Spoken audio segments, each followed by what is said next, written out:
자, 2차 시는 이제 신자유주의, 제가 여러 번 이야기했지만, 이제 우리 이 사회를 지배하고 있는 신자유주의 이데올로기를 이해하는 시간을 갖고자 합니다. 어, 앞서 보았듯이 이제 신자유주의 이데올로기는 바로 이 스태그플레이션 이후 경제가 침체되는 그런 상황 속에서 막 흔들리는 거죠. 그러면서 이제 정권이 바뀌면서 자 미국은 이제 공화당의 레이건 대통령, 그다음에 영국은 보수당의 갑자기 생각이 안 나네요. 대처, 그죠? 대처 여수상이 이제 당선되면서 바로 신자유주의 정책을 전격적으로 도입했다고 할 수가 있겠습니다. 그래서 보통 뭐 레이거니즘, 뭐 대처리즘 우리가 이렇게 이야기할 때 바로 신자유주의를 이야기한다고 할 수가 있고 이 레이건 대통령은 이제 영화 배우죠. 영화 배우 출신으로서 미국의 또 경제를 다시 일으켰고 대처 또한 뭐 경제를 다시 일으켰고 대처 이분은 이제 그 노예의 길 있다 볼 프리드리 본 하이에게 그 책을 항시 옆에 들고 다니면서 공부했고 또 모든 장관한테 예, 경제로 푸는 답이 이 책 안에 있다고 하면서 바로 하이에게 신자유주의 경제학을 바로 도입하면서 영국을 다시 이제 또 경제적 위기에서 그러니까 영국도 우리처럼 이제 IMF를 겪었습니다. 그를 탈출하면서 다시 제자리로 오게끔 만든 장본인 중에 이제 하나라고 할 수가 있겠습니다.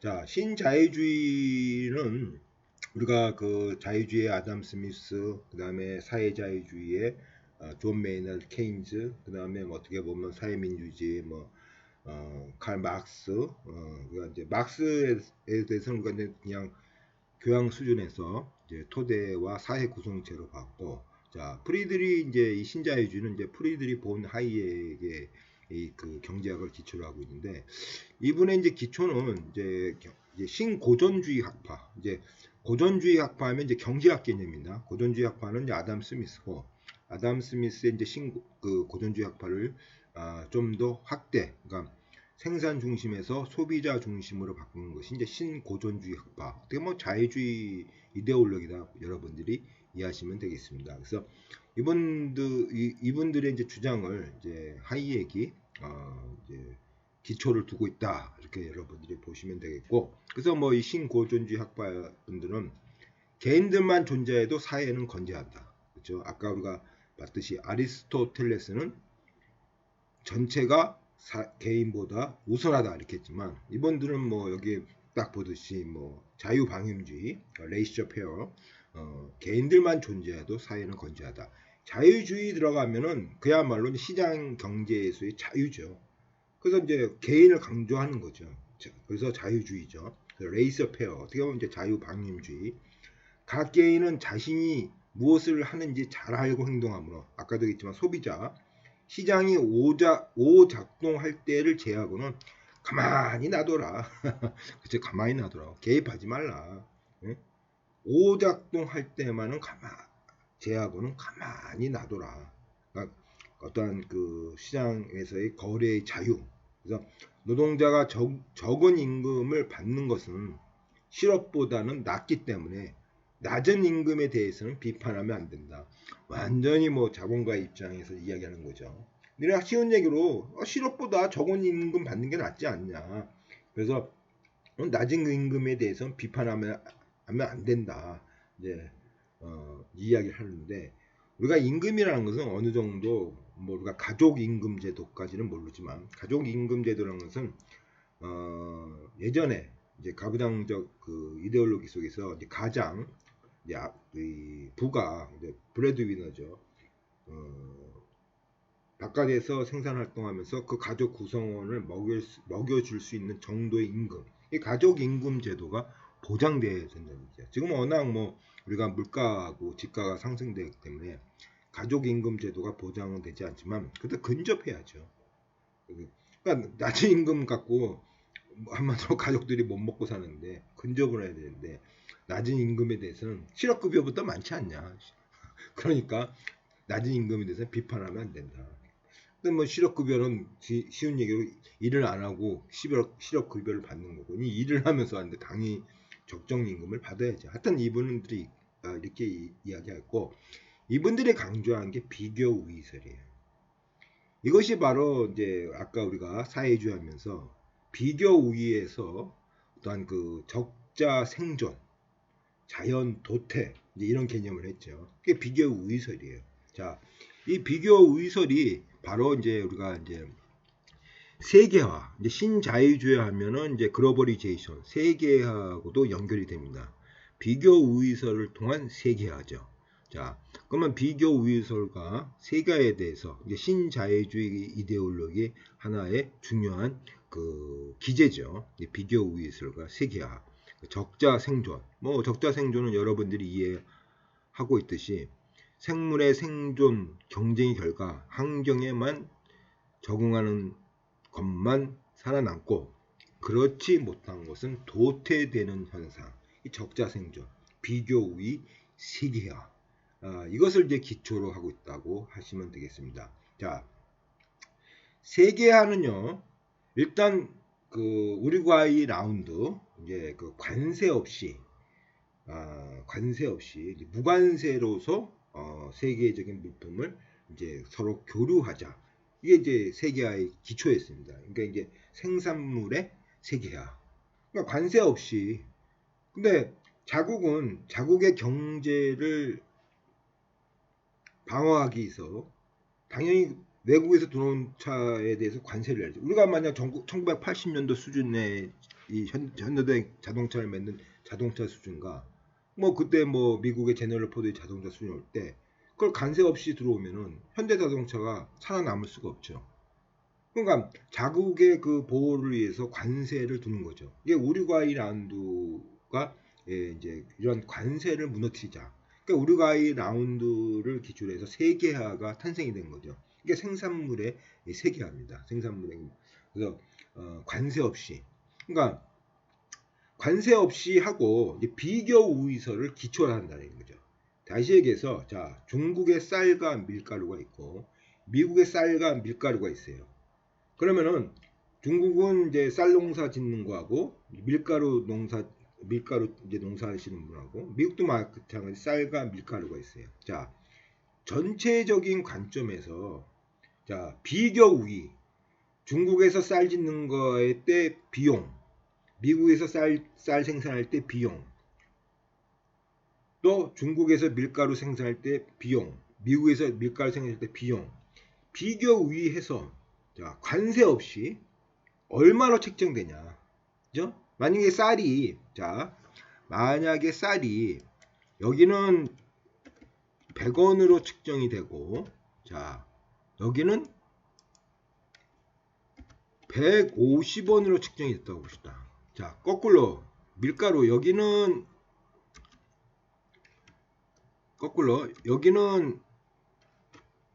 150원이고, 그렇죠? 거꾸로. 자, 여기는 100원이라고 우리가 한번 봅시다. 100원이라고 한번 생각을 해봅시다. 이렇게 예정을 해봅시다. 가정을 해보면은, 자, 이게 바로 이제 비교 우위죠. 뭐 여러분들 뭐 쉽게 이해되실 겁니다. 자, 비교 우위. 자, 중국의 쌀을 짓는 데는 그 여기 나온 대로 100원이면 이제 쌀을 짓고 미국은 150원이 들어요. 거꾸로 중국은 밀가루는 150원 들고 미국은 100원 들어요. 비교 우위. 그러면은 관세 없이 비교 우위 해가지고 중국의 쌀이 100원 드니까 중국은 쌀 농사를 짓고, 그렇죠? 중국은 쌀 농사를 짓고, 자, 미국은 거꾸로 밀 농사를 짓는 것이 전 세계적인 입장에서 교환을 했을 때 이익이 남는다는 얘기죠. 그러니까 이 국가 단위로 보지 말고 세계 단위로 보자. 이 세계 단위로 볼 때 150원 드는 미국은 쌀을 포기하고, 그러니까 중국이 쌀만 생산하고, 150원 드는 밀가루는 중국이 포기하고 미국이 짓고, 이러면서 서로 무역을 하자 이거예요. 이게 뭐 전체적인 관점에서는 뭐라니까 비교 우위해서 나눠서 경작하는 것이 바로 세계 경제에 도움이 된다는 얘기예요. 그게 비교 우위설이에요. 그러니까 당연히 중국은 쌀을 짓고 미국은 밀가루를 짓는 거죠. 비교 우위에서 남는 자가 짓는 거죠. 자, 또 한번 예를 들어 볼까요? 만약에 지금은 안 그렇지만 저 상공화국 때 박정희 대통령 당시에 자 전라도하고 경상도가 있어요. 지역 감정이 그때 심했죠. 자 전라도 근데 이상하게 경상도는 전기니 뭐 물이니 도로니 이런 그 기간 산업이 잘 돼 있어요. 그러니까 공장을 짓는데 경상도는 100원이 드는 거고 전라도는 150원이 드는 거예요. 그래서 자 우리 국가적인 입장에서 100원이 드는 경상도에 공장을 짓는 것이 훨씬 유익하다는 얘기죠. 비교 우위에서. 그 경상도를 계속 공장을 짓는 거예요. 비교 우위에서. 그럼 여러분들 결과적으로 봅시다. 그러면 경상도는 계속 발전하고 전라도는 발전을 못한다는 얘기죠. 그러니까 이 비교 우위설은 어떻게 된다는 얘기예요. 불평등을 낳는 기현상을 나타난다는 얘기죠. 아니 경상도에서 100원을 써서 자동차를 만들었는데 전라도는 150원이 들어요. 그럼 우리 국가의 입장에서는 당연히 100원 들어서 만든 것이 낫죠. 그러면 경상도는 계속 발전할 것이고 여기는 계속 농농산업 자동차 공장이 발전 못한다는 얘기죠. 공장이 안 세워진다는 얘기죠. 그럼 어떻게 돼요? 공장이 세워야 거기에 취업도 하고 그래야 소비가 진작이 되고 그래야 전라도 쪽이 풍성이 되는데 그렇지 않다는 얘기죠. 그럼 어떻게 된 게 이 세계화는 전체적인 입장에서는 비교 우위에서 선택하는 것이 옳은데 기현상으로 불평등 사회를 갖고 온다는 얘기죠. 그래서 신자유주의는 이 세계화와 비교 우위를 통한 경제 정책이기 때문에 자연스럽게 1대9 불평등 사회를 낳는 그러한 모순적인 현상도 나타나고 있다고 볼 수가 있겠습니다. 그래서 이 세계에서 이제 아까 이제 생산물의 세계였죠. 보통 금융 세계야. 이 금융 자본주의죠. 금융 자본주의. 쉬운 얘기로 뭐 펀드가 예전에는 우리나라가 못 들어오게 막았어요. 근데 그게 다 이제 우리가 저기 막지 못하는 거죠. 세계화니까. 그러니까 뭐 펀드가 막 들어오는 거죠. 펀드가 막 들어오는 거예요. 그러니까 어떻게 보면은 자 뭐 여러분들 아시는 분도 있지만 우리 뭐 이 독재 정권 때 뭐 정권 잡은 사람한테 뭐 잘 보여야 뭐 기업이 살아남으니까 그러니까 뭐 예전에 정주영 회장 여러분들 유튜브에서 보는 얘기도 있지만 왜 세금을 왜 로비 자금을 줬습니까 했더니 안 주면 내 기업이 망하는데 당신네 같으면 안 주겠냐고 이렇게 이제 대대 질문하는 그 정주영 회장 고 돌아가신 분이 현대 세우신 분이죠. 그분에 있는데 그러니까 뭐 이 금융자본주의가 또 그렇게 뭐 나쁜 거는 아니에요. 좋은 점도 있어요. 그러니까 지금 같이 그러면은 토착 세력과 지배 세력과하고 이제 한마디로 똘똘 뭉친다는 얘기죠. 그러니까 경제가 평준화되는 거죠. 왜냐? 현대는 어쨌든 자금이 안 될 때는 한국 경제에서 돈을 빌려와야 돼요. 한국은행에서요. 그렇죠? 근데 한국은행의 결정권은 이제 대통령이 임명권자니까 대통령이 뭐 허락을 해야만이 뭐 저기 뭐 돌아온 뭐 수표를 뭐 지연시켜 줄 수도 있고 그런데 이 허가권을 받으려면 당연히 대통령한테 해야 되죠. 그러니까 당연히 뭐 로비 자금을 바쳐야 되고 선거 자금도 드려야 되고 뭐 그렇게 됐는데 펀드 자금이 들어오니까 이제는 한국은행한테 돈을 빌릴 필요가 없어. 야 펀드한테 돈 빌리면 되죠. 그렇죠? 펀드한테. 그러니까 어떻게 보면 또 뭐 이렇게 경제 민주화가 또 금융자본주의가 또 안 가져왔다고는 또 그렇게 극구 부인할 수 없어요. 왜냐하면 금융자본주의가 들어오면서 이런 대통령의 권한도 상당히 약화됐죠. 그러니까 한국 자본한테 굳이 한국은행한테 우리가 굳이 돈을 빌릴 필요가 없죠. 현대고 삼성이고 펀드한테 돈 빌리면 되는 거예요. 이제 그렇게 되는 거죠. 하여튼 여러분들이 이 신자유주의는 이렇게 비교 우위설 세계화 아까도 했지만 관세 없이 물건을 줘가지고 유리한 쪽이 짓고 한쪽은 포기하고 그러면서 우리가 결론적으로 제가 전라도와 경상도를 비교를 할 경우 상공화국 시절을 기준으로 해서 비교한 겁니다. 그럴 경우는 한쪽은 계속 발전하고 한쪽은 계속 저발전 상태에 있는 불평등 사회의 기현상을 가져온다. 것을 볼 수가 있죠. 그래서 신자유주의가 갖고 있는 이런 문제점이에요. 그러니까 사람도 비교 위에서 구도조정 우리가 아까 배웠죠. 남는 사람 있고 못한 사람은 떨어져라 이거예요. 이제 그런 식으로 운영돼. 어떻게 보면 뭐 성장은 하겠죠. 성장을 하겠지만 어떤 부정적 현상이 많이 나오고 있다. 그래서 지금 자유주의가 이제 그 많은 비난을 받는 이유가 이 신자유주의 문제 때문에 그렇습니다. 하여튼 신자유주의는 이러한 것을 기초로 하고 있다.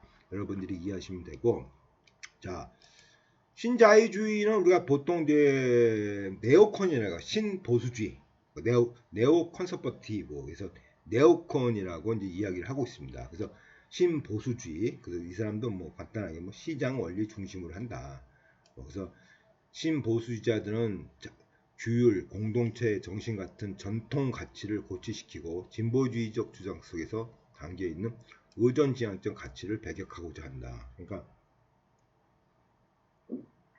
자기 절제, 그러니까 뭐 보수주의니까 어떻게 보면 뭐 전통적 가치를 고취시키면서 진보주의 이제 복지죠. 뭐 복지라는 의존적 가치를 배격하고 시장 원리 중심으로 움직인다. 이렇게 보시면 되는 거고. 제가 모르고 실수로 음료수를 마셨습니다. 죄송합니다. 여러분 꿀꺽 소리 나서 미안합니다. 자, 이제 우리가 신자유주의의 이제 기초, 이제 경제학적 그 토대를 제공한 프리드리히 본 하이եկ에 대해서 이제 간단하게 이제 살펴보겠습니다. 그래서 뭐 이번에 이제 네오 리버럴리즘 신자유주의, 그러니까 이분이 이제 노예의 길, 우리나라에도 번역돼 있죠. The Road of the to the Serfdom 이렇게 가지고 이제 노예의 길로서 우리나라도 번역돼 있는데, 그러니까 노예의 길은 뭐냐? 근데 막 그 아까 봤던 케인지 길로 가면 그게 노예의 길이다. 이제 그 얘기를 하는 겁니다. 그래서 우리가 교양 수준에서 자 정부의 개입은 아무리 선한 의도에서 출발한다 해도, 여기 정부의 개입은 뭐란 얘기예요?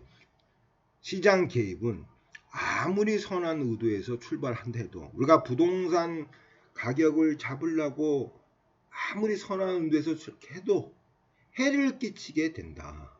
그죠? 어떻게 보면 부동산에 국가가 개입할수록 부동산 가격이 더 올라가는 거 기현상을 많이 봤죠. 국가의 개입보다는 시장의 자유로운 흐름의 상향을 맡겨두는 것이 더 분별 있고 정당하다. 이게 바로 하이եկ의 주장입니다. 그러니까 우리가 봤듯이 사회주의 되면서 케인즈의 경제학에서 모든 것이 국가가 직접 개입하고 공기업을 해서 이제 그 투자를 하게 되고 이렇게 이제 경제를 했는데, 이분은 이제 정반대로 이 정부의 개입은 아무리 선한 의도에서 해도 해가 된다. 그러니까 시장 원리에 가만히 돌아. 그렇죠? 시장 원리에 가만히 돌아. 그러니까 어떻게 보면은 여러분들 이제 답이 계속 나오죠. 기업 중심이니까 법인세를 낮춰야 되는 거고, 소득세도 낮춰야 되는 거고, 우리가 아까 봤던 피케티의 뭐 자본세 같은 거 만들어서는 안 돼야 되고, 다 이렇게 뭐 대기업 위주고 저가 효과, 그런 길을 가겠다는 얘기죠. 그래서 하여튼 이 프리드리히 본 하이եկ은 참 노년에는 아마 이 청장년 시대는 고생 많이 하셨죠. 왜냐하면 그때는 케인즈의 경제가 지배하는 시대에 개입하지 말라, 그러니까 뭐 한마디로 뭐 찬밥 신세죠. 그러니까 이분이 그 영국에서 교편 생활하다가 너무 이게 찬밥 신세가 되니까 저 남미 가서 이제 그 경제학 교수가 된 교편 생활을 이어갑니다. 그래서 너무 힘이 드니까, 그러니까 그 케인즈 경제학이 뭐 엄청 뭐 하나의 큰 호랑이였는데 작은 물결이었죠. 개입하지 말라. 그러다가 이제 아까도 했지만 스태그플레이션이 나면서 노벨상을 받죠. 노벨상을 받으면서 심지어는 그때 공동 수상했어요. 공동 수상했는데 제가 그 미르달 금날 그 미르달 그분하고 공동 수상을 받는데 거부해요. 미르다는. 나 이분하고 공동수상 못해. 왜냐하면 미르다는 케인즈 경제거든요. 케인즈 경제니까. 나 이렇게 케인즈 경제를 반대하는 사람하고 난 공동수상 못해. 이렇게 뭐 많은 이제 역경을 이제 갖고 살았지만 이제 와서는 그야말로 이제 본인의 경제학이 이 세상을 지배하는 그런 세상이 됐다고 볼 수가 있죠. 하여튼 이분은 뭐 간단히 해서 개입하지 말고 뭐 아담 스미스의 국부로라는 거 비슷한 성격이 있는 거죠. 그래서 이제 여러 가지 면에서 이제 차이가 있죠. 그러니까 작지만 강한 정보 그런 면 차이도 있고 우리가 한번 구체적으로 보겠습니다. 자, 이번에 한 얘기는 자, 시장은 개인의 자발적 선택이 만든 자생적 질서의 네트워크다. 자, 자생적 질서의 네트워크다. 그러니까 보통 이런 그 질서는 코스모스와 텍시스가 있다. 이분의 이야기입니다. 코스모스는 우주죠. 그러니까 우주라는 것은 보편적이고 자연적인 거죠. 인간이 맺는 게 아니죠. 이 자생적으로 난 거다. 코스모스가.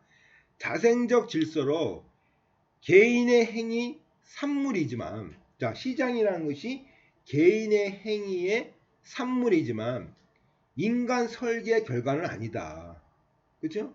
그러니까 개인 행위가 우리가 만들었지만 인간이 어떻게 설계, 개입해서 어떻게 움직일 수 있는 그 결과물이 아니란 얘기죠. 이 설계라는 것은 개입이라고 여러분들이 이제 이해하시면 됩니다. 개입. 그러니까 그렇죠? 시장이 우리가 만들었지만 우리가 설계해서 개입할 수 있는 그러한 성격이 아니다. 왜? 코스모스의 성격을 갖고 있다. 예? 언어 도덕률. 어떻게 보면 이분은 이 도덕률이라는 것은 보수주의는 이분법적 질서의 색채가 농후하죠. 그렇죠?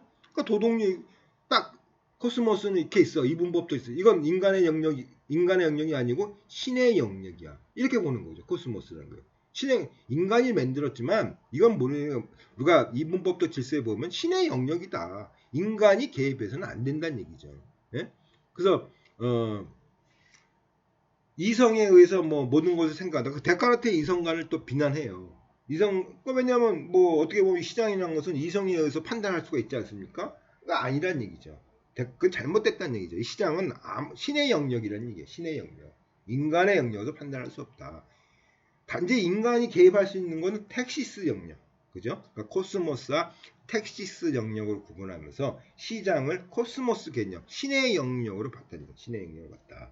그래서 아까도 얘기했지만 인간이 개입해서는 안 된다. 그 다음에 이분이 뭐 실천적 지시, 과학적 지시, 이거는 뭐 그냥 뭐 암묵적 지시, 뭐 계량화가 불가능하고 법칙화도 불가능하다. 과학적 지식 이렇게 계량화 가능하다.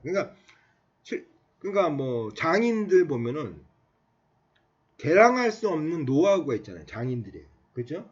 뭐 어떻게 뭐 손맛이라는 거 있지 않습니까? 뭐 계량화가 안 되잖아요. 대충 그분의 어떤 노하우에서 특성. 그게 암묵적 지식이에요. 계량화가 안 되는 거죠. 그 얘기를 하는 거고. 자, 우리가 중요한 이제 몇 가지를 이제 보면서 신자유주의를 뭐 이해하겠습니다. 자, 신자유주의에 이제 비슷한 계류에 있는 사람이 이제 밀턴, 프리드만, 그다음에 로버트 노직. 이 정도는 이해해야 됩니다. 경제 발전은 자본가 계급의 자유로운 통치권 부여 여부에 달려있다. 아까도 했지만 경제 성장은 불평등해야 된다. 자, 이분들은 더 나아가서 경제 발전은 자본가 계급이 자유롭게 활동하게끔 국가가 그렇죠? 부여해야 된다는 얘기예요. 자유롭게 하게끔. 뭐 지금 보수주의 정권이라는 게 여러분들 지금 딱 보면 자본가 또 경영자 협회에 만나서 자유롭게 활동하게 만들겠습니다. 이런 얘기죠. 자유롭게 규제하지 말고 그렇죠? 자유롭게 놔두라는 얘기죠. 그래야가 경제가 발전한다 얘기예요. 그래서 아까도 했지만 적화 효과, 트리클 다운. 아까 여러 번 얘기했죠. 그래서 대기업과 부유층의 불을 먼저 늘려주면 궁극적으로 떨어진다. 눈물이 흘려진다는 얘기죠. 중소기업과 소비자에 돌아가는 효과. 그 적화 효과가로서 경제가 성장된다. 그래서 누차 얘기하지만 우리나라는 고용 없는 성장이라는 것은 적화 효과가 나타나지 않고 있다는 얘기죠. 신자유주의가 좀 더 우리한테 친숙한 단어로 등장하려고 그러면 적화 효과가 나타나면은 근데 고용 있는 성장이 되면은 좀 친숙한 단어로 나타나는데 적하학과가 없이 고용 없는 성장이 되니까 신자유주의 그러면 우리가 반대적인 것으로 자꾸만 인식하는 그러니까 전체적인 자유주의를 뭐 비난하는 이제 그러한 그 생각을 많이 갖게 되는 거죠. 좀 안타까운 현실입니다. 소극적 자유. 자, 소극적 자유는 뭐 쉬운 얘기로 자유라는 것은 그 적극적 자유가 소극적 자유가 있는데 물론 이 학자마다 틀리지만 뭐 벌리 같은 사람은 적극적 자유는 뭐 자아실현, 소극적 자유는 그냥 뭐 억제에 대한 규제에 대한 반대 이렇게 이해갖고 하여튼 이분들은 이제 소극적 자유, 그다음 민영화, 불평등의 존재와 유지의 긍정적 가치. 다시 이제 공기업화신 거를 민영화시키려는 얘기죠. 민영화시키고. 그래서 여러분들 우리나라 신자유주의면서 공기업이었던 거, KT, 여러분이 쓰고 있는 좀 KT. 원래 KT가 공기업이었어요. 이게 다 민영화시켰죠. 이제 민영화시키고 그러니까 불평등의 존재와 유지의 긍정적 가치. 그러니까 또 우리가 구조기능주의하고도 연결되죠. 불평등은 한마디로 열심히 일하는 동인이 된다. 동기 유발이 된다.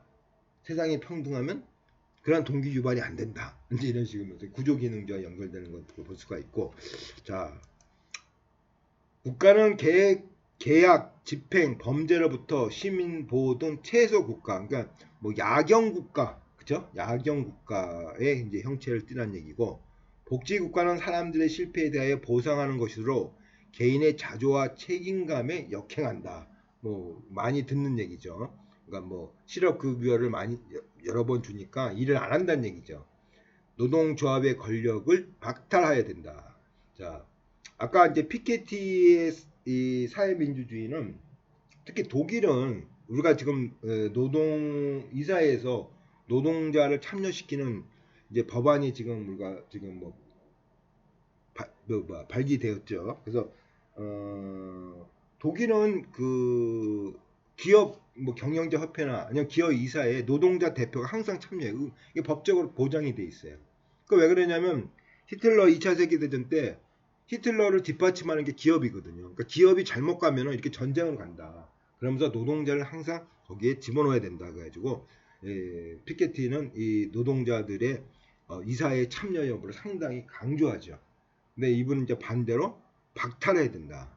아까도 했지만 비교 우위설에서 1대9 사회가 되고, 자 세계화 자유무역 그러니까 FTA죠. 그래서 그다음에 금융 자본주의, 자 구조조정, 시장 논리, 돈 중심, 취업 잘 안 되는 학과 위주, 경쟁, 연봉제 다 여기에 해당합니다. 그래서 여러분 알다시피 구조조정에서 우리가 지금 학교도 뭐 상당히 구조조정제 뭐 지금 뭐 출산율 저하에 따라 입학생이 줄어가는 거면 학과도 상당히 몸집을 줄이려고 노력하는데 이게 바로 신자유주의의 어떤 경제 중심으로 해서 취업이 잘 되는 학과는 남고 취업이 잘 안 되는 뭐 인문학, 자연과학은 상당히 이제 어려운 그런 환경에 이제 처하는 거로 자꾸만 가고 있고, 그다음에 아까도 했지만 비교 우위의 경쟁에서 하고, 자 연봉제 지금 여러분들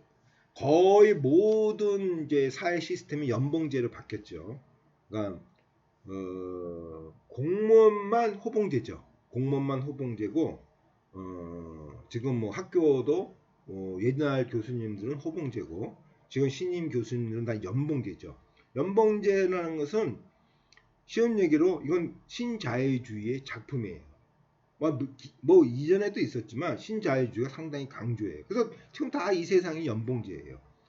학생들 뭐 연봉이 얼만데 이렇게 얘기하고 있지만 우리 때는 그렇게 얘기 안 했어요. 호봉이 문제였어요. 저희 때는. 그러니까 지금 학생들은 이제 신자유주의 이데올로기 사니까 연봉을 따지죠. 그래서 자 연봉이라는 것은 운동선수를 봐봐요. 내가 야구를 그 해는 잘했어요. 뭐 타율이 뭐 3할이 넘고 홈런 덤비 뭐 1이에요. 연봉이 확 뛰죠. 근데 다음에는 죽 썼어. 타율도 1할이고 홈런도 없어. 연봉이 확 삭감되죠. 그렇죠? 그러니까 호봉제는 그런 게 없는 거죠. 호봉제는 그냥 한 번 받으면은 그야말로 뭐 평생 그 호봉을 받는 거죠. 그도 공무원을 자르고 철밥통이라면 이분들은 그냥 한 번 호봉 정해지면 계속 거기에 가는 거예요. 급여의 차이가 없어요. 근데 우리 스포츠 선수들 보듯이 매년 계약마다 연봉이 올라갔다 내려갔다 해요. 성과제죠. 그죠? 성과제. 성과제라는 건 예를 뭡니까? 열심히 경쟁해가지고 회사에 대해 성과를 내라는 얘기죠. 그러니까 너 성과 안 내면은 마이너스야. 성과 내면은 플러스야. 그러니까 어떻게 돼요? 인간을 기계화시키는 거죠. 모든 성과에 몰입하게 만드는 거죠. 같은 직원이 들어왔는데 쟤는 성과가 높고 저는 50원 받고 난 성과가 없어 30만 원 받아. 인간의 심리가 50원 받으려고 노력하는 거예요. 그러니까 여러분들 보세요. 신자유주의는 비교유예하고 구조조정하고 경쟁하고 성과하고 연봉제니까 우리가 배웠던 기율 권력이 아니죠. 알아서 자 미셸 푸코가 얘기했죠. 생명 권력. 알아서 열심히 하는 거예요. 알아서. 내가 열심히 해 이렇게 할 필요가 없는 거예요. 구조조정하고 신자유주의 하면 연봉제 하면 직원들 보니 알아서 열심히 하는 거예요. 내가 살아남기 위해서. 이 경쟁에 살아남기 위해서는 내가 열심히 알아서 하는 거예요. 굳이 자본가가 열심히 하라고 할 필요가 없어요. 노동자한테. 노동자가 살아남기 위해서 경쟁하면서 열심히 스스로 한다는 얘기죠. 자본가의 입장에서는 얼마나 좋은 시스템입니까? 일을 안 한다고 테일러리즘을 만들고 포디즘을 만들면서 열심히 일을 하려고 분업도 하고. 근데 신자유주의 이 시스템을 이용하면 자본가는 정말 앉아서 돈 버는 장사죠. 굳이 뭐 노동자들한테 이래라 잔소리할 필요가 없어요. 회사가 안 좋아? 그래? 그럼 니네 책임이야.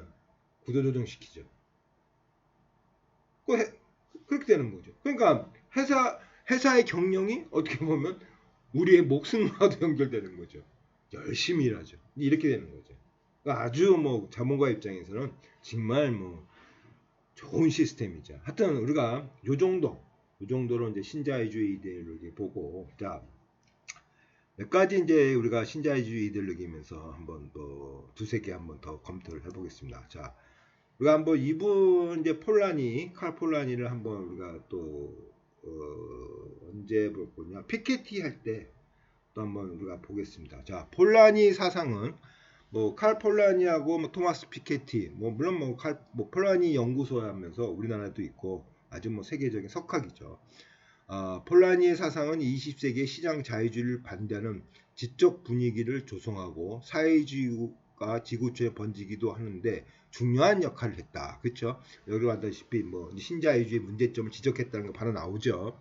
이 역할에서 그는 영국의 간섭주의 경제학자 케인즈와 사회주의 승리로 불가피했다 선언했던 슈페터 같은 반시장주의 삼총사였다. 그러니까 너무 이 자본가 위주. 지금 제가 뭐 대충 얘기해도 여러분도 알겠지만 자본가 이상 더 좋을 게 뭐 있어요? 이게 생명 권력이에요. 알아서 열심히 일하는데 테일러리즘, 포드리즘 뭐 그런 뭐 시스템 테일러리즘이 생기고 왜 포드리즘이 생기냐? 대량 생산. 그러니까 열심히 일해서 생산을 많이 하고자 테일러리즘과 포드리즘이라는 이런 관리법, 과학적 관리법 아니까 노동자를 과학적으로 관리한다. 테일러리즘이 우리나라 말로 과학적 관리법 아니에요. 노동자를 과학적으로 관리하겠다는 얘기 아니에요. 그럴 필요가 없는 거예요. 신자유주의는. 관리할 필요가 없어. 나 구조조정 할 거야. 세상을 딱 만드니까 경쟁에 치우치 않게 해서 알아서 열심히 한다는 거죠. 그러니까 너무 자본가 위주니까 이 폴라니는 이게 반대하는 거죠. 근데 이전의 시장은 자 호혜성은 건 상대방 더 나아가서 자본가와 노동자가 서로 유익하게 되는 일, 호혜성. 나도 좋고 당신도 좋고, 그죠? 어떻게 보면 어몽어스 더불어 사는 사이죠. 한쪽은 나가고 그런 게 아니라 같이 더불어 사는 호혜성. 당신도 좋고 나도 좋고 재분배. 뭐 복지를 합시다. 생산과 복지의 교환, 그죠? 현재는 생산과 생산과 분배 기능만 하고 있다. 경제에 대한 통제가 필요하다. 그치? 그래서 이제 현재는 생산과 복지의 기능만 하고 있다. 이 말은 뭐냐면, 자, 여러분들 신자유주의 이러면 뭐 복지가 뭐 삭감 뭐 복지가 없었다 그런 것은 아니에요. 자, 어느 나라고 한 번 주면요 그 이상을 줘야지. 그 이하 주면 혁명이 일어나요. 100원의 복지를 받았으면은 그러니까 100원 이상은 받아야 돼요. 대처가 암만 그 신자유주의를 하면서 복지비는 못 줄여요. 한 번 준 나간 복지비는요. 줄이면은 세상이 혁명이 일어난다니까요. 그러니까 단지 신자유주의도 사회주의 복지비 상승폭, 그러니까 사회주의가만 10%다 그러면 이 친구들은 한 2% 상승폭을 줄이는 거예요. 그래서 뭐 사회민주주의 그 당시에 정부의 복지 나간 거하고 대처리제 복지 나간 거면 대처가 더 커요. 물가가 올라가니까 복지비도 상승이 되죠. 근데 이제 아까도 얘기했지만 10% 상승할 거를 1%만 상승한다는 이거죠. 그래서 그래서 폴란이가 그 얘기를 하는 겁니다. 생산과 분배의 기능만 하고 있다. 뭐 시장에서 이제 복지 기능을 하고 있다. 그 경제에 대한 통제가 필요하다. 그 사회적 탈구, 자 공론장의 재봉하나. 이제 이게 중요한 얘기예요. 이거 시험 문제에 나온 겁니다. 사회적 탈구. 이제 폴란이는 이걸 사회적 탈구라고 했고, 하버마스는 공론장의 재봉건화. 너무 간단해. 경제가 모든 세상을 지배하는 것이 이 공론장의 재봉건화. 어떻게 보면 막스의 토대 결정론과도 뭐 한번 이야기하면서 우리가 배웠던 갈등주의의 막스의 토대 결정론도 바로 이 공론자의 재봉과나 그의 현상과 같은 궤적을 하고 있다고 볼 수가 있죠. 자, 공론장의 재봉과나서 경제가 간단해서 경제가 자 사회문화라는 것은 우리가 농촌 사회 일단 1차적인 그죠? 1차적 관계가 아주 이렇게 유지되는 거예요. 사회생활은. 경제는 경제 시스템으로 합리적으로 이성적으로 판단하면서 경제 시스템으로 하고 사회문화는 그야말로 이런 합리적 이성보다는 1차적인 관계, 농촌 사회적인 풍으로서 쭉쭉쭉 이렇게 나름대로의 이런 그 제도적인 분리가 있었는데 경제가 이 사회 문화를 지배하는 거죠. 막스의 토대 결정론이죠. 그러니까 어떻게 되느냐? 이 사회 생활이 각박해지는 거죠. 사회 문화적인 생활이 다 돈으로 움직이는 거죠. 각박해지는. 아까도 얘기했죠. 이제는 결혼도 비슷한 지위에 결혼에 이게 이제 신분화라 그래요. 요즘 결혼 여부는 비슷한 사람끼리 결혼해요. 예? 신분 사회가 결혼에는 지금 평등 사회지만 결혼에선 신분 사회예요. 돈으로 다 움직이는 거죠. 돈으로 움직이고 여러분들 뭐 공론장의 재봉관에서 가장 대표적인 거 내가 설명할 수 있는 것은 여러분들 교통사고 나봐요. 어떻게 해요? 어떻게 해요? 교통사고 나면 아프든 안 아프든 다 병원에 입원하죠. 왜? 보상을 많이 받아야 됩니다. 저희 때는 그 정도는 아니었죠. 뭐 백밀러 잠깐 치고 나갔다? 기스 안 나면요 그냥 보내요.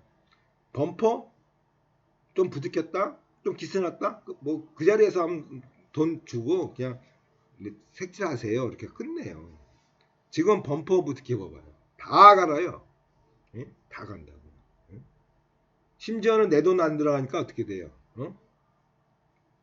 그 자동차 차 맡길 때 그 렌트 비용까지 하고. 응?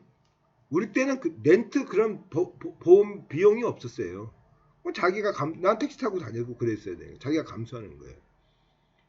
그러니까 여러분들 교통사고 나면은 무조건 예전에는 우리는 툭툭 털고 괜찮습니다 그랬지만 요즘은 안 그러잖아요. 교통사고는 뭐 후유증 있어. 뭐 그리고 많은 보상을 받기 위해서 계속 아프다 그러고 그렇잖아요. 그러니까 이런 경제적 현상이 모든 것을 지배하는 거죠. 이게 사회적 탈구고 공론장을 다시 재봉관화시켰다. 경제가 공론장을 다시 재봉관화시켰다. 이것이 그러니까 경제 중심으로 움직이는 것이 이게 바로 이제 그 사회적 탈구고 이제 이 공론장의 재봉관화입니다. 그러니까 신자유주의가 물신주의를 품게 되면서 모든 사회를 돈 중심 사회로 만들었다는 얘기죠.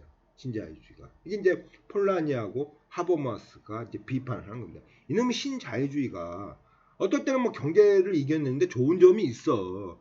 근데 모든 사회문화 전반에 거쳐서 아까도 학교도 그렇잖아요. 학교는 교육제도 아닙니까? 이 교육제도도 이제 구조조정이라 하면서 돈 되는 학과만 살아남고 그러니까 취업이 잘 되는 학과만 살아남고 취업이 잘 된다면 입학생이 많은 학과만 살아남고 그렇지 않은 학과는 이제는 살아남지 못한다는 얘기죠. 모든 경제 논리로서 움직인다는 얘기죠. 교육제도도 그렇고 그렇지 않습니까? 내가 전번 시간에 얘기했죠. 여러분 이 스펙이란 말이 얼마나 무서운 단어입니까? 스펙은 총과의 총 유효 사격 거리를 스펙이라 그래요. 그러다가 자동차에 어떠한 기능이 있냐가 스펙이에요. 자율주행이 있냐, ABS가 있냐, 이게 스펙이에요. 그 스펙이 지금 우리한테 적용하고 있잖아요. 인간이 무슨 기능을 갖고 있냐 이거죠. 학생들이나 저나 스펙 그러잖아요. 이만큼 모든 사회가 경제 위주로 움직인다. 그래서 어떻게 보면 막스의 사회 구성처가 경제가 모든 사회 문화를 결정한다. 신자유주의가 바로 막스의 경제를 그대로 지금 막스의 한도 내에서 이야기하고 있는 것이라 알 수가 있죠. 왜냐하면 막스는 자본주의를 분석한 거거든요.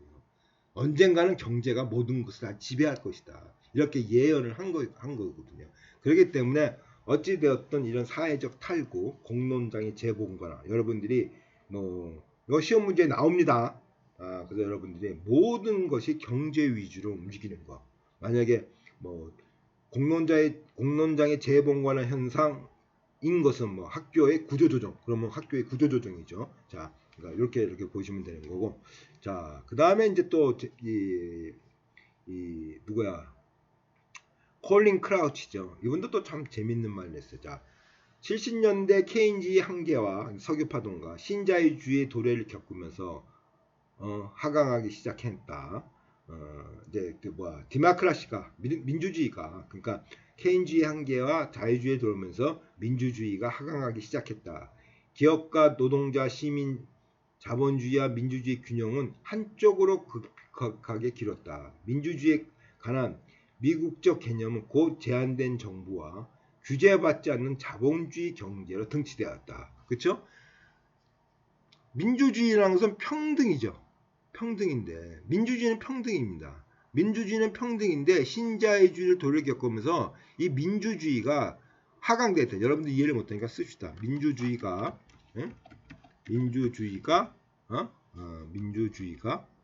자, 평등이죠. 평등이 민주주의가 하강됐다. 자본주의와 민주주의 균형은 한쪽으로 그 자유민주주의였죠. 그래서 자유주의와 민주주의가 어느 정도 평등을 이루어지만 한쪽으로 급격히 길어가지고 이제는 자유주의 그러면 어떻게 된다는 얘기예요. 제한된 정부, 규제받지 않은 자본주의 경제로 등치되고 있다. 이게 바로 이제 콜린 크라치의 포스트 디마크라시고, 자, 소수 경제 엘리트와 정치 엘리트가 새로운 봉공국가를 만들고 있다. 그죠? 민영화하면서. 제가 우리나라 이거 퀴즈 문제를 냈어요. 자, 여러분 잘 기억하세요. 소수 경제 엘리트와 정치 엘리트가 새로운 봉공국가를 만들고 있다. 민영화시키면서 새로운 봉공국가를 만들고 있다. 이게. 이 대표적인 사건이 뭐예요? 여러분들. 지금 우리나라에서 벌어지고 있는 대장동 문제죠. 대장동 문제. 소수 경제 엘리트와 정치 엘리트가 서로 만들어서 봉공국가를 만들었죠. 지네 나라의 세상 귀족 계급을 만들었죠. 민영화의 조건으로서 LH 나머지 민영화시키면서 이게 대장동 사건이 우리 이 콜린 크라치의 포스트 디모크라시의 가장 대표적인 예예요. 그렇지 않습니까? 대장동 사건이. 콜린 크라치는 이런 신자유주의가 오면서 이런 문제점을 미리 다 예언을 하신 거죠. 자, 민영화하면서 심리로 335 모인다는 거죠. 자, 그 얘기고, 자, 끝으로, 자, 우리가 능력주의라는 말을 또 한번 한번 고민해봅시다. 자유주의는 어떻게 보면 메리토크러시를 주장하고 있어요. 능력주의. 능력에 따라서 지금 우리가 대학 입시가 능력주의죠.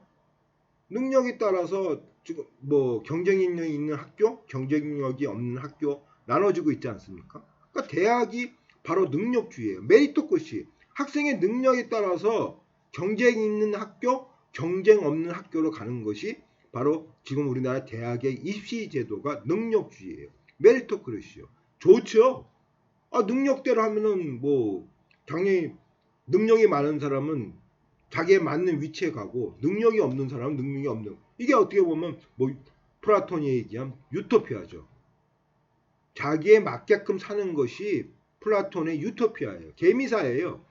여왕개미, 병정개미, 일개미 딱딱딱 나눠져서 자기의 신분에 맞게끔 사는 사회가 바로 플라톤이 그리는 유토피아예요. 뭐 유토피아가 뭐 평등사회가 아닙니다. 예? 능력에 맞게끔 사는 것이 바로 신자유주의의 그 경쟁에서 능력에 따라서 자기 위치에 찾는 거야. 그게 능력주의예요. 좋죠. 근데 자, 여러분들 보세요. 극적 한번 예를 보자고요. 내가 좋은 집에 태어나가지고 강남에 살면서 대치동에 사교육을 받고 있고 나는 가난한 집안에 태어나가지고 사교육을 못 받아요. 이게 공정한 능력이 아니죠. 그렇죠? 공정한 능력이네. 쟤는 사교육을 받으니까 1시간이면 이해할 건 나는 10시간 걸려서 이해해야 돼. 이게 공정한 능력이 아니죠. 이런 능력은 불평등한 능력이죠. 그렇죠? 그래서 능력주의가 문제가 많다는 거예요. 능력주의는 정의가 있어야 되고 공정하고 공평해야 돼요. 정의라는 것은 자 공정보다 더 크고 공평보다 더 크게 얘기죠. 그러니까 정의 속에는 공정과 공평이 포함되어 있다는 얘기예요. 대치동에서 학원 다니는 애하고 나는 학원도 못 다니고 알바하면서 공부하는 사람하고 이게 어떻게 공평해요? 공평하지 않다는 얘기죠. 공평하지 않으니까 공정하지 못하고 그게 정의롭지 않는데. 그러니까 지금 우리나라의 이 사교육 제도가 능력주의지만 이것은 뭐라는 얘기예요? 정의에 맞지 않는 맞지 않는 능력주의죠. 그러니까 이건 능력주의라 할 수가 없는 거죠. 무슨 말인지 이해하시겠죠? 그러니까 신자유주의는 비교 경쟁에서 우위에 있는 사람이 능력주의에서 살아남아야 되지만 이게 가만히 파고 들어가니까 지금 봐도 아니란 얘기예요. 다시 얘기해 볼까요? 자, 능력에 의해서, 자, 경쟁에 의해서, 자, 비교 우위에서 경쟁해서, 이제 정권이 바뀌었어요. 낙하산 인사, 매전 어느 정부도 이 욕을 안 먹고 넘어가는 정부가 없죠. 박근혜 정부도 욕먹었고, 이명박 정부도 욕먹었고, 문재인 대통령 정부도 욕먹었고, 지금 이 정권은 뭐 어떻게 되는지 모르죠. 낙하산 인사는, 자, 능력주의는, 신자유주의는 능력주의를 주장해요.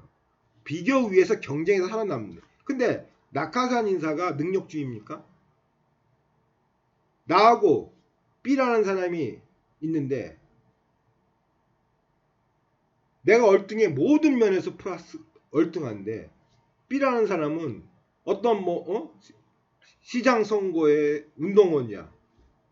난 당연히 떨어지게 이 사람이 되는 것이 낙하산 인사죠. 공평하고 공정한 것이 아니죠. 이게 바로 그래서 능력주의를 거부하는 거예요. 그러니까 아까도 했지만 적화학과가 잘 나오고 능력주의가 그대로 이용이 되면은 신자유주의가 그렇게 그 혐오한 이데올로기로서 우리 근처에 없죠. 근데 적화학과도 안 나오지. 능력주의를 붙였지만 그야말로 낙하산 인사가 막 이루어지지. 그렇죠? 그래서 자 푸트남은 이 사회자본이라는 걸 얘기하면서 자 왜 그랬냐? 네트워크 규범 사회적 신뢰예요. 자, 네트워크 내가 누구 알고 있냐? 예? 네트워크 누굴 알고 있냐? 사회 자본이죠. 사회적 신뢰. 아까도 했지만 능력주의라는 것은 하나의 사회적 신뢰예요. 나의 A의 능력하고 아까 당선된 B의 능력이 저 사람이 나보고 더 우수한 능력을 갖고 있어서 되는 것이 사회적 신뢰예요. 근데 알고 보니까 저 친구는 시장 선거하는데 오른팔이었대. 그럼 이게 올바른 올바른 건가? 예? 그런 의구심이 생기죠. 그러니까 우리나라가 낙하산 인사가 바로 사회적 신뢰라고 해서 개인적 믿음이죠. 사회적 신뢰. 이런 낙하산 인사가 사회적인 신뢰를 낮추는 거죠. 그렇죠? 이게 능력주의. 그래서 사회 통합이 되려면 사회 자본, 지금 푸트나임의 사회 자본, 주범인 네트워크, 이런 그 사회적 신뢰가 네트워크 갈등주의 하면서 배웠죠. 연계적 네트워크, 그 다음에 하나는 뭐죠? 까먹었어. 그러면서 이 네트워크 그런 연계형의 네트워크가 많이 성장해야 되고 규범 그렇죠? 규범이 누구도 똑같이 규범이 돼야 되고 예? 뭐 무전유죄 유전무죄 이런 식으로 돼서는 안 된다는 얘기고 사회적 신뢰는 지금도 얘기했지만 낙한사회사 그래서 이런 사회 통합이 잘 되려면 뭐 사회적 포용, 사회 자본, 사회 등승이 있습니다. 이건 제가 이번 시간 요게 좀 그린다는 것은 좀 무리인 것 같아요. 요때 요거는 다음에 더 하여튼 설명을 하는 거고 자 하여튼 결론적으로 신자유주의는 적화학과하고 능력주의가 원활하게 운영되면 그렇게 우리한테 먼 거리에 있는 이데올로기는 아닌데 가장 중요한 이 고용 없는 성장 저가 효과가 10%에만 나타나고 있고 나머지 90%는 아무런 혜택을 못 받는 거예요. 그러니까 우리나라의 GDP가 올라가지만 나의 주머니는 점점점 줄어진다는 얘기죠. 저가 효과가 나타나지 않는다는 얘기죠. 응? 나는 당연하게 떨어진 줄 알았지만 그게 아니고 선거운동했다고 해서 낙하산 인사로 되는 이런 능력주의. 이 신자유주의 이런 기제가 잘 운영이 되면은 먼 거리의 이데올로기 아닌데 하여튼 안타깝게도 현실적으로는 상당히 많은 좀 그 잘못된 운영으로 인해서 신자유주의가 많은 문제를 갖고 있습니다. 많은 문제를 갖고 있고 그러면서 여기에 대안된 이데올로기가 많이 사람들이 연구하고 있지만 아직까지는 이 신자유주의를 대처할 만한 어떻게 보면 자본과 입에 너무나 잘 맞기 때문에 지금까지 쭉 그 이데올로기가 지배하고 있고 뭐 그에 대한 뭐 제3의 길, 뭐 그다음에 4.0 자본주의 뭐 이런 것도 계속 발표되고는 있지만 뭐 그만큼 뭐 이제는 다시 신자유주의 맨 처음에 발표될 때는 안소니 기딩스의 제3의 길이 뭐 신자유주의를 능가하는 뭐 노무현 정권의 정부가 바로 안소니 기딩스의 제3의 길이에요. 그러니까 노무 정부 때 안소니 기딩스가 저희 나라에 많이 옵니다. 왜냐하면 노무현 대통령이 안소니 기딩스의 제3의 길로 가지고서 어떤 경제 정책을 운영하려고 그랬어요. 그래서 이런 것들이 다 잡혀 먹고 그런 거에 있어서 다음 시간에 이데올로기 더 할 것인가 아니면 여기서 끝이고 진도를 나갈 것인가 저가 더 고민해보고 여러분들 공지를 하겠습니다. 하여튼 지금까지 듣는데 고생하셨고 이제 이데올로기를 어느 정도 여러분들이 이해하는 그런 시간이 되기를 바라면서 이번 주 이데올로기 강의를 마치고자 합니다. 자 고생 많이 하셨습니다.